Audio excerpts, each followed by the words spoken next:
Some empires are forgotten by time. This one was forgotten by design. No heroic legends, no romantic epics. No grand movies celebrating its glory, not because it was weak, but because what it did pushed even ancient historians beyond the limits of memory. This empire didn't rule by loyalty, it ruled by fear, calculated, documented, and proudly displayed. Fear so effective that entire cities surrendered without a single battle, and when it finally collapsed, the world agreed on one thing: never let this happen again. This was the empire history tried to erase. When we think of ancient empires, we think of Rome, Greece, Egypt, civilizations remembered for laws, philosophy, architecture. But between myth and memory, there is a silence.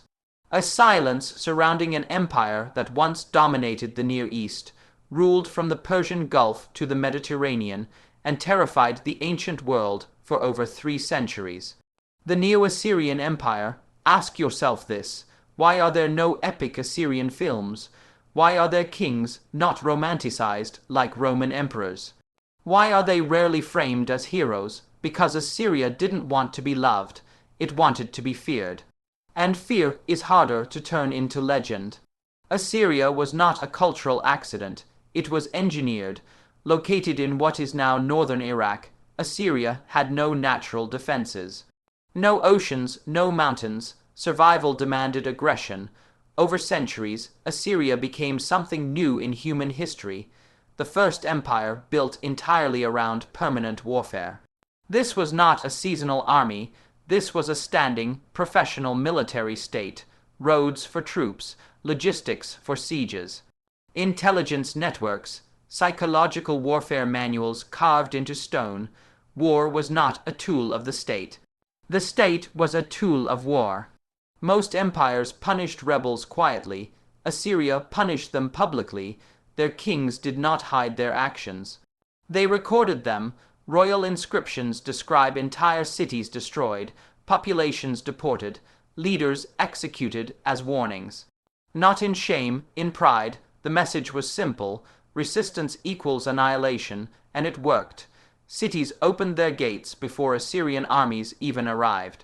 This was psychological warfare, thousands of years before the term existed. Fear traveled faster than soldiers. Assyria understood something terrifyingly effective: you don't need to destroy everyone, you only need to convince them you will. Their reputation did the fighting for them. Entire regions surrendered not because they were weak, but because they had seen what happened to others. Resistance wasn't heroic, it was suicidal. This created an empire that expanded at a speed unheard of in the ancient world. Assyria did not conquer hearts, it conquered minds. Terror alone doesn't maintain an empire, control does. The Assyrians perfected mass deportation not as chaos, but as strategy. Entire populations were relocated, mixed, and resettled to prevent rebellion. Languages diluted, identities fractured.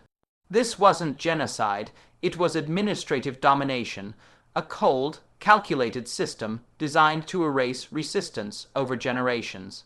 It worked, but at a cost no empire could sustain forever. Fear is powerful, but it has a weakness: it creates no loyalty. As Assyria grew, hatred grew with it.